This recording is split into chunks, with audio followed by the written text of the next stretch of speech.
Soňra hormatly prezidentimiz Birleşen Milletler Guramasynyň deňdes halgaty bolmadyk ösüp barýan döwletler boýunça 3-nji masagadyna gatnaşmak üçin ýurdumyza gelen Eswatiniň padşahy Mswati 3 bilen duşdy.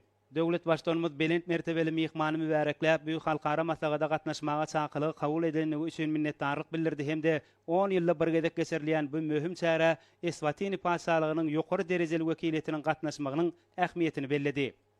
Eswatiniň padşahy mähirli kabul edilmegi üçin hoşallyk bildirip halkara masagadan ýokary guramaçylyk derejesini belledi we Türkmenistanyň şeýle möhüm çäräni geçirmeginiň onuň halkara giňişiňdäki uly awraýyna saýatlyk edýändigini aýtdy.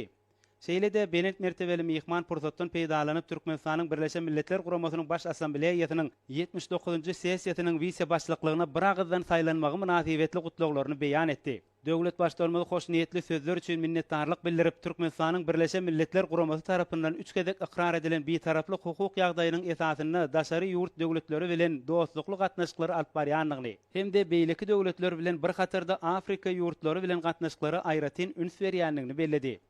Mswati 3-nji ýylyň saparynyň çäklerini Türkmenistan bilen Eswatini padşalygynyň arasynda diplomatik gatnaşyklary ýola goýmak hakynda teswirnama gol çekilmege muňa aýdyň saýatlyk edýär. Hormatly prezidentimiz Türkmenistanyň diňe bir iki taraplaýyn derejede dälle eýsem awraýly halkara düzümleriň ilkinji nowbatda Birleşen Milletler Guramasynyň çäklerinde işçiň hyzmatdaşlyk etmäge taýýardygyny tasdiklap, ýurtlarymyzyň arasynda sowda ykdysady, medenen sanperwer, şeýle-de beýleki oglar boýunça hyzmatdaşlygy ösdürmek üçin uly mümkinçilikleriň bardygyny aýtdy. Döwlet başdanymyz masagadyň çäklerine belent mertebeli mihmanyň Türkmenistan barada baý maglumatlar edinmek mümkinçiliginiň boljakdygyny belledi hemde Türkmenistanyň Eswatini padşalygy bilen gatnaşyklary ösdürmek boýunça netijeli başlangyçlar we teklipleri gollamaga taýýardygyny aňlatdy.